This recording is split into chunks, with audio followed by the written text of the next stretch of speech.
जंगल के भीतर एक गहरी झील में एक बातूनी कछुआ रहता था। उसका नाम गोलू था।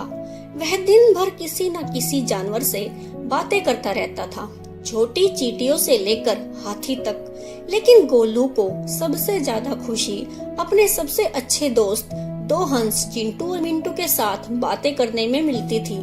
ये तीनों दोस्त उसी झील में रहते थे। एक दिन उन्होंने देखा कि झील का पानी सूखता जा रहा है। पूरे साल बारिश नहीं हुई थी।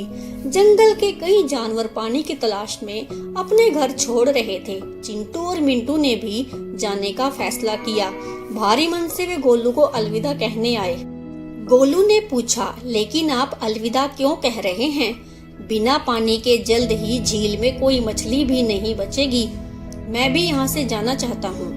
हम तुम्हें साथ ले जाना पसंद करेंगे। चिंटू ने दुखी होकर कहा, लेकिन तुम उड़ नहीं सकते। तुम हमारे साथ कैसे आओगे? गोलू ने समाधान निकाला। ओह, यह कोई समस्या नहीं है। हमें सिर्फ एक मजबूत लकड़ी का टुकड़ा ढूंढना है। तुम दोनों उसे अपनी चोंच से पकड़कर उड़ना और मैं उसे अपने मुंह से पकड़ लूंगा। इस तरह हम सब साथ में जा सकते हैं। चिंटू चिंतित होकर बोला, यह एक अच्छी योजना है, लेकिन गोलू, तुम बात करना पसंद करते हो। जब हम हवा में होंगे तो तुम अपना मुंह नहीं खोल सकते। गोलू ने हंसते हुए कहा, जब जरूरी हो तो मैं चुप रह सकता हूँ। चलो दोस्तों, यह एक रोमांचक यात्रा होगी। अगले दिन सुबह सुबह वो तीनों निकल पड़े। गोलू बहुत उत्साहित था। उसने अपनी पूरी जिंदगी जमीन पर बिताई थी। अब वह पहाड़ों को ऊंचाई से देख सकता था। यहाँ तक कि बड़े हाथी भी आसमान से छोटे लग रहे थे। वह अपने दोस्तों के साथ यह सब चर्चा करना चाहता था, लेकिन मिंटू के शब्दों को याद करते हुए उसने अपना मुंह बंद रखा।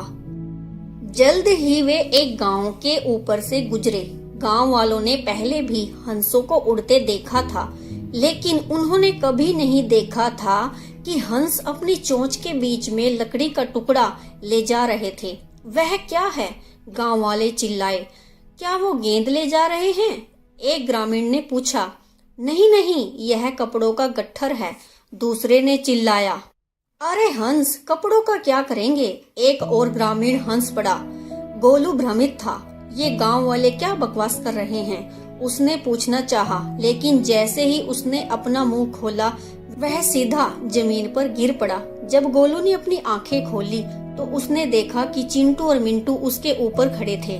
चिंटू ने कहा, जब तुमने अपना मुंह खोला तो तुम गिर गए, जबकि हमने तुम्हें इसे बंद रखने के लिए कहा था। मिंटू ने कहा, गांव वाले बहुत दयालु थे। उन्होंने तुम्हारी देखभाल की और फिर तुम्हें एक झील के पास छोड़ दिया। गोलू ने चारों तरफ देखा। वे एक सुंदर झील के पास थे। हंस ने गोलू से पूछा, मुझे लगता है कि यह जगह हमारे लिए अच्छी है। लेकिन गोलू ने अपना सबक सीख लिया था। उसने बिना मुंह खोले सिर हिलाया और इस तरह उसने अपनी बातूनी आदत को काबू में रखा और अपने दोस्तों के साथ नई झील में खुशी खुशी रहने लगा। Thanks for watching.